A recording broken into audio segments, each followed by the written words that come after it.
Now, I am going to dictate a legal passage based on latest Supreme Court judgment at the rate of 100 words per minute. Let's start. The other segment of the relevant aspects of this case pertains to the conduct of the respondent.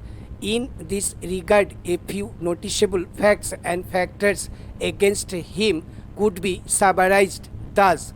He has been involved in as many as 53 criminal cases and had been convicted in 2 of them.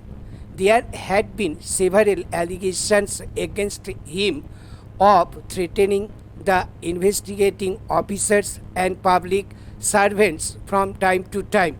Even in the present case too, he had allegedly threatened and misbehaved with the police officers and had been charge sheeted for offences under sections 353 and 506 IPC, and on 23/02/2021 he did not appear before the investigating officer even after dismissal of his writ petition by the High Court and was arrested at a faraway place.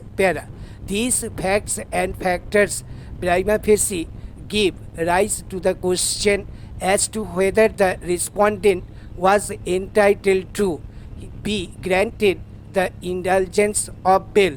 The High Court has taken the view that prima facie the respondent might not have committed the offence he has been charged with in this case, and looking to his past history, there was nothing on record to suggest that he was likely to commit an offence under the NDPS Act while on bail.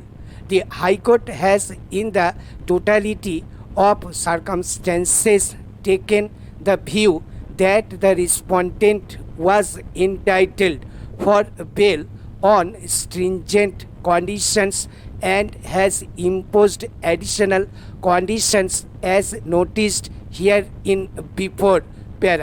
Although the past history of the respondent and even his conduct in relation to the processes concerning the present case given rise to a few questions, but the strong countervailing factor in the present case is the prima facie indication that he is being sought to be framed by conditions and baseless stories.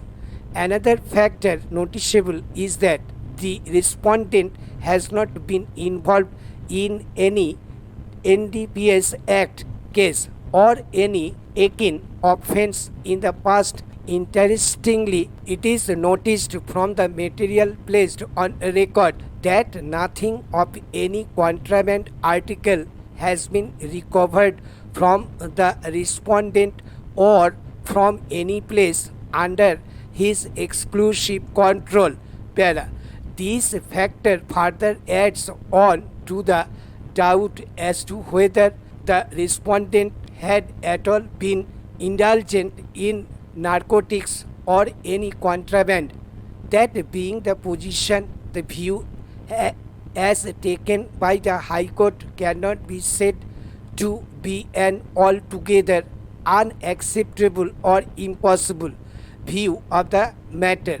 Moreover, it cannot be said that the respondent was consciously seeking to abscond on 23/02/2021 merely because he was found in the night at Purbo Bardhaman and not at Kolkata.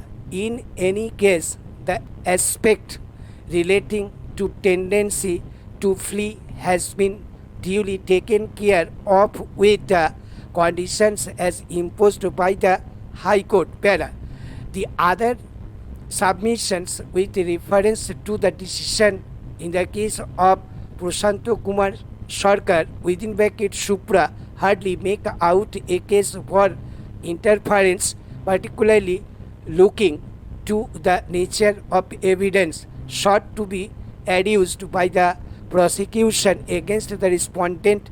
In this regard, we would hasten to observe that apart from the stringent conditions already imposed by the High Court, it is always open for the prosecution to seek imposition of any further condition or even to seek cancellation of the bail granted to the respondent in case of any fault on this part in due adherence to the conditions already imposed. In view of the above, we find no reason to consider interference in the order passed by the High Court granting bail to the respondent with specific conditions. Before concluding on the matter, we deem it appropriate to observe that none of the comments herein would be of any bearing on the final view to be taken by the trial court after the trial, because the observations herein are only of prima facie view, and that too so far relevant for the purpose of the question of grant of bail to the respondent. Accordingly, and in view of the above, this appeal fails and is dismissed subject to the observations foregoing. Stop. Thank you.